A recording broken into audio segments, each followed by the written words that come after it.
Hola, ¿cómo les va? Bienvenidos. Comenzamos hoy a desandar este rumbo llamado Somos Justicia.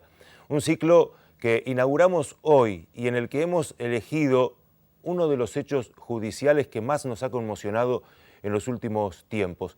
Si bien a lo largo de este ciclo vamos a tratar de entender, de analizar y de escuchar las versiones y los testimonios de todos los involucrados en estas causas, hoy nos ocupamos de la muerte de Renzo Villanueva. Renzo Villanueva era un chiquito de 7 años con síndrome de Down, un chiquito que, según la justicia, según la investigación del fiscal Marcelo Romero, fue asesinado. Esto ocurrió un día 10 de octubre del año 2017, hace un par de años ya.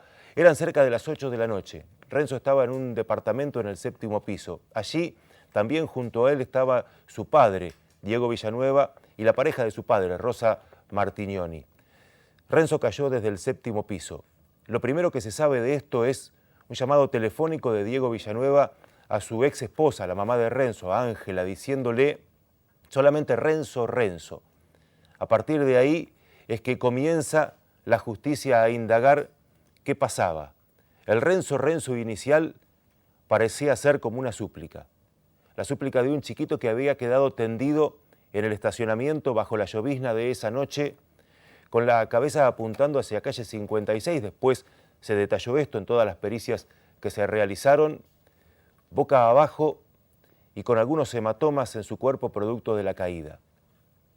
El tema era, ¿cómo cayó Renzo Villanueva desde ese 7º piso? Aquí vamos a intentar comenzar a contar esta historia. Inmediatamente, creo que el mismo día, Ángela toma contacto con nosotros. Me llama por teléfono, hablamos un poquito, la citamos a que venga acá porque se hacía una inspección ocular en el departamento. Vino, llegamos más o menos a comprender cómo venía, porque es una historia que Ángela la va a hablar mucho mejor que yo. Era una historia bastante larga que desembocó en esto. Y lo que hicimos fue acompañarlos en la inspección ocular, en donde se tomaron huellas, se sacó fotografías y demás. Cuando te enteraste por el grupo del WhatsApp de que me decís, ¿te costó separar la madre de la abogada? Cuesta hasta ahora cuesta eso. Es imposible, y sobre todo en momentos como fue la reconstrucción, separar eso y olvidarse que uno es una persona más allá de ser un profesional. Es muy complicado y por eso a veces llegamos a entender a Ángela a un punto que quizás una persona que no tiene hijos no entiende. ¿Cómo empieza la causa? ¿Ustedes tienen una inspección en el lugar? ¿Esto es lo primero que ocurre? Lo primero que nosotros hacemos con Ángela, sí, es acompañarla a la inspección ocular del lugar en donde estaba policía científica, estaba el doctor Romero. ¿Y cuál es el primer contacto visual que recordás tener y que después se fue incorporando a la causa del departamento donde pasó todo? El primer recuerdo es la puerta rota por el supuesto intento de suicidio de Villanueva. Ese fue, creo que, el recuerdo por ahí más impactante de todos. Y después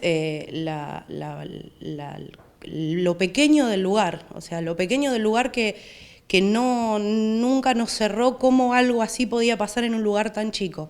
Yo creo que esas fueron las dos cosas más puntuales que a mí me pasaron. Por ahí los doctores tienen alguna otra impresión de eso. No había posibilidad de que en ese lugar tan chiquito pudiera pasar lo que pasó. No había posibilidad de que un nene tan chico no pueda ser interceptado por el padre en ese transcurso, en ese lapso de tiempo. Esto fue una de las cuestiones que después se incorporaron en la causa, cuando se empieza a hablar de el movimiento de Renzo dentro del departamento. Vos decís que era imposible que Renzo se moviese de una habitación a la otra, llegara a la ventana sin que nadie pudiese estar al lado de él. Exacto, eso es lo que afirmamos nosotros y por supuesto la Fiscalía opina exactamente lo mismo. No hay posibilidad de que no se haya podido interrumpir esa cadena de sucesos. Las distancias no dan las distancias, no dan los tiempos.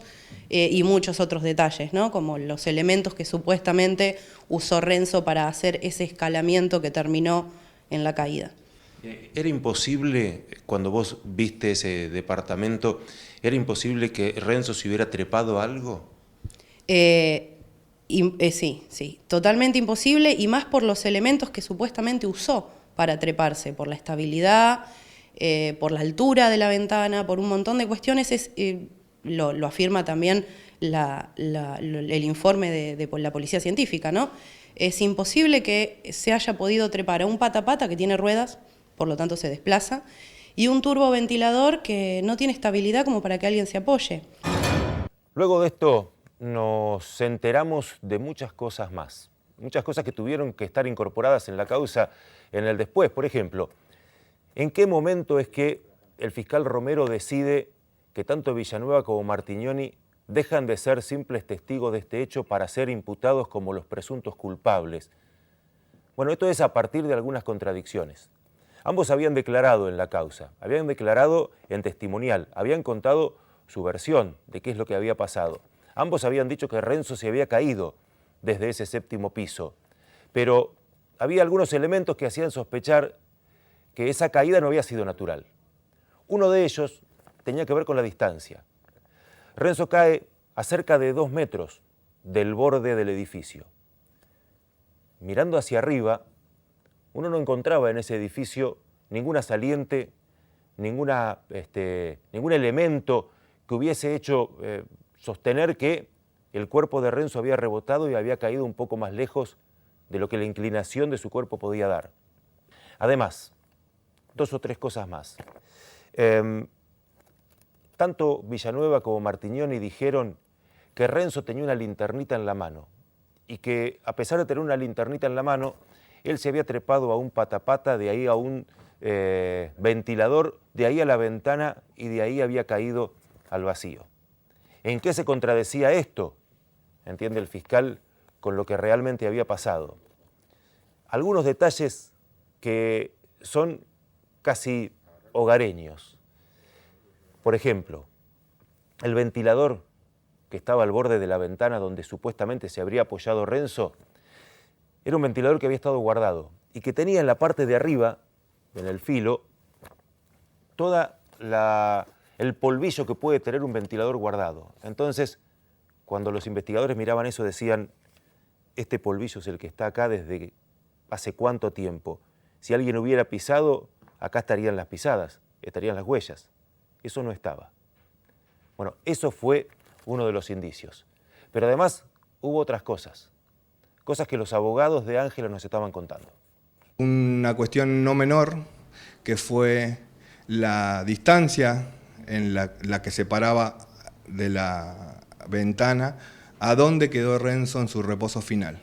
Una distancia bastante prolongada, que daba a entender, en un primer momento, de que una supuesta caída no se podría haber llevado a cabo solo por Renzo, en esta situación, con relación a esta distancia, ¿no? La distancia donde reposa Renzo es una distancia de 1 metro o 2 desde la línea de la ventana. A raíz de todas estas cosas es que se entiende que es necesaria esta reconstrucción del hecho para tratar de llevar más claridad a la situación, llevar más claridad al caso. Y lo que sucedió en realidad, que bueno, que luego de la reconstrucción, todas estas dudas quedaron para nosotros, y creemos que para la Fiscalía también, quedaron zanjadas. ¿Fue determinante la reconstrucción o ya las indagatorias tenían algo para contrastar? No, en realidad es importante la pregunta porque cuando esto comienza con una averiguación de ilícito, no comienza desde el minuto 0 con una calificación en la causa como la que tiene ahora, que es la de un homicidio. No se estaba investigando un homicidio, se estaba investigando qué había pasado. A raíz de eso, como decía Mariano, varias pericias hicieron empezar a dudar a la Fiscalía si realmente esto había sido un accidente o realmente podría haber existido un delito como el que se investigó. Tanto las planimétricas como las fotográficas daban que no podría haber sido una simple caída, y en función de eso Luego de iniciado el caso, las actuaciones preliminares, tanto de la Fiscalía como de la Policía, daban o hicieron que le preguntaran a los que intervinieron en los primeros momentos qué era lo que había sucedido. Vamos aclarando cuáles eran las posibilidades que tenía Renzo de treparse a ese lugar y cuáles eran las imposibilidades que tenía Renzo de treparse a ese lugar. Hay una pericia y hay declaraciones testimoniales por parte de quienes eran los médicos que asistían a Renzo. Y algunos detalles son interesantes, y esto va a ser textual de lo que decían. Dicen que Renzo era muy obediente, discernía entre el sí y el no. Si alguien le hubiera dicho no vayas ahí, Renzo no hubiera ido, entienden quienes investigan. Le preguntaron si podía Renzo treparse a algún lugar, y dijo que Renzo no podía treparse a la camilla cuando iban a atenderlo en el consultorio. Ni siquiera lo intentaba. Además, otra cosa, vacilaba cuando era pesado en la balanza. Renzo, según entiende el médico que analizó toda esta cuestión, no tenía fuerza en las manos, no tenía fuerza en los brazos como para asirse de algo y elevarse. Y además, otra de las situaciones también que se fueron analizando es que Renzo era un chico que en el tiempo en el cual dicen que lo vieron correr hacia adelante y llegar hasta la ventana y caerse, no le hubiera dado el tiempo para que alguien no lo alcanzase, porque el departamento era muy chico. Al ser un departamento pequeño, desde donde Renzo corre supuestamente hacia la ventana, alguien hubiera podido detenerlo. Esto es lo que entiende la construcción que hace el fiscal. Y un fiscal, Marcelo Romero, que dio un vuelco importante en esta causa, y fue la reconstrucción. Y para realizar la reconstrucción se necesitó de un maniquí, de un muñeco. Más allá de que esto fue cuestionado por la defensa, porque peritos de la defensa de Villanueva y Martignoni dijeron, bueno, pero el cuerpo de un maniquí, el cuerpo de un muñeco no va a ser nunca el mismo cuerpo de un niño. Si tirásemos un niño nos daríamos cuenta de cómo es, pero con un maniquí puede pasar cualquier cosa. Bueno, no obstante eso, esto fue descartado y la pericia se realizó. Casi de manera inédita, el doctor Romero pretendió hacer, y salió muy bien, una reconstrucción en la cual no era una reconstrucción sencilla, desde el punto de vista que lo que se tenía que reconstruir era una caída real donde tenía que contemplarse no solo las medidas desde lo planimétrico, desde lo fotográfico, desde lo climático, sino que sobre todo el peso de Renzo, las medidas antropométricas de Renzo, y con intervención de casi todos los laboratorios de policía científica se realizó una especie de muñeco o maniquí que reflejara lo más fiel posible las medidas, el peso y los movimientos articulares, como para después poder hacer lo que ocurrió en la reconstrucción, que eran las experiencias de caída. ¿Cuáles eran las experiencias de caída que se probaron? Bien, lo que primero se sugirió era las dudas de la Fiscalía, en función de los distintos planteos o las distintas hipótesis que había hasta ese momento en el expediente.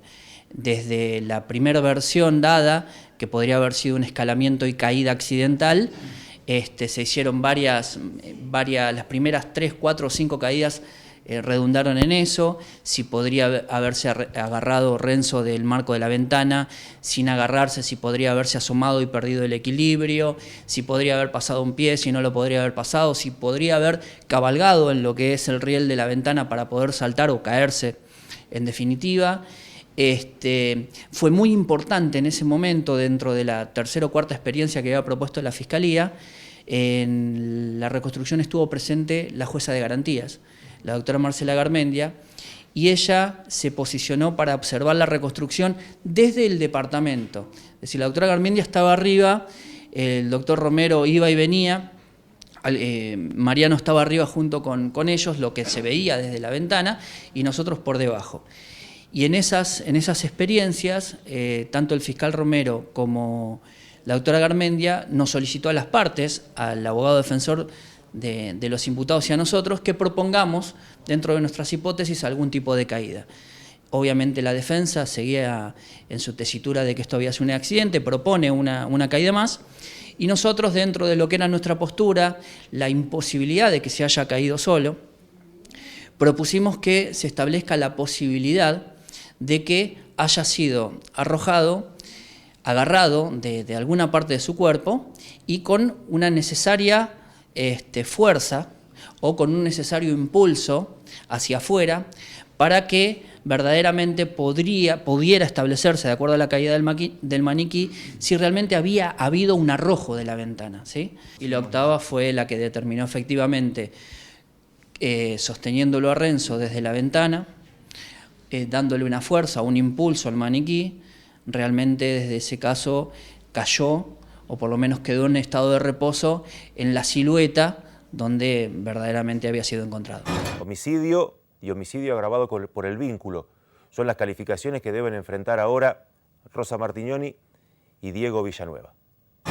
Hay cuestiones para aclarar que llamativamente también son expresadas por la jueza de garantías y por el doctor Romero en la descripción de lo que es el hecho. Que Renzo se encontraba en esa casa, en ese momento y a esa hora, a cargo de su padre, en el marco de un régimen de visita que había sido otorgado en el marco de un expediente de familia. Por fuera de eso, hasta ese momento, independientemente de las circunstancias por las que fueron atravesando su situación particular de la pareja, me refiero, en familia, venía ya con temas judiciales previos de violencia, de suspensiones de régimen de visita por violencia. En varias oportunidades Rosa ya había denunciado la posibilidad de algunas agresiones o algunas lesiones de Renzo en el momento en el que se daban los regímenes de visita. Producto de eso se fueron interrumpiendo esos regímenes, después se ordenaron hacer pericias, después se ordenaron un montón de cuestiones en la causa de familia que hasta cierto punto llegó a la jueza de familia la posibilidad de restablecer el vínculo. En ese restablecimiento, creo, si mi memoria no falla, a la semana de ese restablecimiento ocurre este suceso. Quien primero desconfió de que esto fuese una simple caída, donde no hubiese culpables de esa caída y hubiera sido un accidente, fue la mamá de Renzo, Ángela. Ángela, que había tenido ya algunas cuestiones con la ley, porque había un impedimento de contacto que la justicia familiar fue de a poco trabajando para que Renzo volviera a vincularse con su padre. Ángela dice, yo sabía que algo podía llegar a pasar, porque Renzo no estaba bien con el padre. Y dice más, dice que hasta en algún momento ella sospechó que el padre lo golpeaba. Vamos a escuchar a Ángela Donato. El 10 de octubre del 2017, a las 20:29, yo cuando regreso del kiosco me encuentro con 4 llamadas perdidas de Diego. Lo llamo inmediatamente porque sabía que algo había sucedido si él me había llamado, porque nunca me llamaba, y me atiende inmediatamente. Cuando me atiende me dice, le pregunté directamente qué era lo que había pasado y él me dijo que Renzo me dijo. Le dije, ¿qué pasó con Renzo? ¿Dónde está Renzo? Le dije, y él me dijo, se cayó. ¿De dónde? Le dije, ¿de dónde se cayó Renzo? Del balcón, me dijo, y me cortó la comunicación. ¿Qué hiciste? Me enloquecí. Bueno, nos dirigimos al hospital de niños. En el hospital de niños, cuando llegué, pasé por la guardia, que había un policía, el policía que está siempre. Le dije que era la mamá de Renzo Villanueva, que me habían dicho que había tenido un accidente. Me condujeron a un consultorio. Primero entré sola. Había 2 médicos, una doctora y un doctor. Yo les preguntaba por Renzo, dónde estaba Diego. Pregunté si Renzo estaba en terapia. Y bueno, no sabían cómo decirme lo que había sucedido y empezaron a entrar policías al consultorio. Cuando empezaron a entrar policías pregunté que por qué la policía, si Renzo era un nene. Y bueno, ahí lo hicieron entrar a Guillermo y ahí el doctor me dijo que efectivamente Renzo había llegado al hospital, que lo había llevado una ambulancia del SAME, que había llegado con muchos traumatismos y que había caído desde un 7º piso y que cuando ya había llegado al hospital había llegado sin signos vitales. Algunas de las veces que hemos hablado, vos me decías o me dabas a entender como que podías ver que estas cosas podían pasar, que vos entendías signos de violencia para con Renzo. Yo lo advertí, yo sabía que Diego iba a terminar matándolo a Renzo, no era... Renzo venía muy golpeado desde muy bebé y era obvio que un chico que lo golpeás se cae con un mal golpe, un nene. Yo sabía que me lo iba a matar, nunca me imaginé que lo iba a tirar por la ventana de un 7º piso, pero que Diego lo iba a terminar matando, lo supe siempre, se lo dije a la jueza también. ¿Y qué aviso de estos? Sí, hice denuncias, Diego tuvo 2 restricciones perimetrales, la primera fue más de 1 año, la primera restricción perimetral, y la segunda 3 meses, que se venció en febrero del 2017 y ya no me la quisieron renovar. ¿Y vos hablabas con Diego sobre estas cosas? Muy poco. Yo cuando a Diego le preguntaba sobre los golpes de Renzo, y se golpea, me decía. Y se golpea. Y me decía, ¿cómo se va a golpear? Conmigo no se golpea. Renzo traía golpes realmente muy feos, ha traído hematomas muy, muy feas en cualquier parte del cuerpo, en los ojos. En el jardín maternal, Renzo tenía 1 año y trajo una vez el ojo completamente negro con un derrame terrible en el ojo. Traía golpes muy, muy feos, Renzo. ¿Cómo era ir Renzo a la casa del padre? Renzo decía, tengo que ir con papá. Nunca me decía, mamá, quiero ir con papá. Tengo que ir con papá, decía, como si fuese una obligación. Pero iba. Renzo, a pesar de todo, lo amaba a su papá. El tiempo pasa y el sentimiento de la madre se ahonda en el pesar, se ahonda en la tristeza y se sigue aferrando a las pequeñas cosas que fueron quedando más allá del recuerdo de Renzo. Cuando Ángela recibe el llamado para enterarla de que la causa estaba elevada a juicio, de que habían desistido de todo lo que habían pedido los imputados, ella estaba abrazada a un buzo de Renzo. Una casualidad, quizá, pero era uno de los elementos que tenía Renzo. Y también un crayón color rojo, el color que más le gustaba al chiquito. Y algunas otras cosas que Ángela no tiene, que espera que le devuelvan. Las cosas de la escuela, el delantal, la mochila, eso todavía no está en manos de su madre. Dentro de todo, creía que el amor de Renzo lo podía cambiar a Diego, que en algún momento Diego podía ver ese hijo maravilloso que teníamos. Renzo se parece en muchas cosas a Diego. El gusto por la música. Yo creía que Diego, si se encontraba en Renzo, si se reflejaba y veía que Renzo era un nene capaz, que lo amaba, que quizás podía cambiarlo. ¿Pensaste esto cuando estuviste en la audiencia el otro día por la domiciliaria que habían pedido? Sí, porque cuando lo vi a Diego sentado, la forma de sentarse de Diego es la misma que como se sentaba Renzo. Qué sé yo, no puedo entender cómo un padre hace una cosa así, porque, qué sé yo, un hijo es una proyección, es el futuro, es mejorar. Como él no pudo, teníamos tanto para ser felices, y no hablo de estar juntos, sino para ser felices con nuestro hijo, cada uno por su lado, cada uno con su vida, pero de disfrutar de la vida. Y ahora, ¿qué ganó? Mató a Renzo, nos arrancó a Renzo, le destrozó la vida a Renzo, pero nos destrozó la vida a todos, porque acá todos estamos rotos por esto. ¿Cómo era Renzo en cuanto a sus cuestiones físicas, a sus limitaciones físicas, a sus posibilidades? Renzo, las personas con síndrome de Down tienen un bajo tono muscular. Algunas lo tienen mucho más, otras no tanto.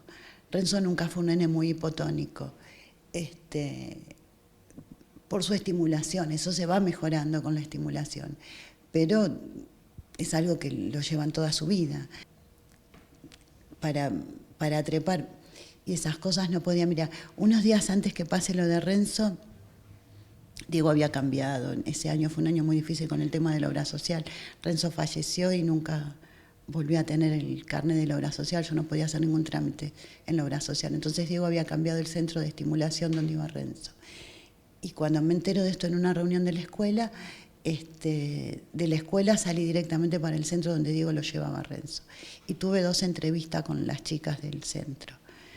Y una de las cosas que yo le planteé, y si lo mando a hacer algún deporte, fútbol o algo, y esta chica me dijo no, porque va a quedar en desventaja con los otros chicos, no va a poder Renzo afrontar un partido de fútbol con otros nenes de su misma edad, por su hipotonía, por su forma de ser, por lo que le costaba.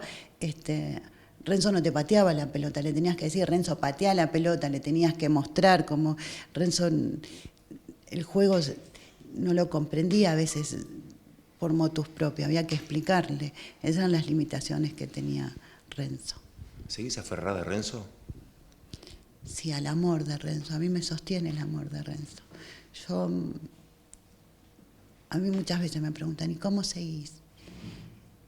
Por Renzo, porque si yo no sigo, no vamos a tener justicia. Renzo se merece justicia. Y me sostiene ese amor tan grande.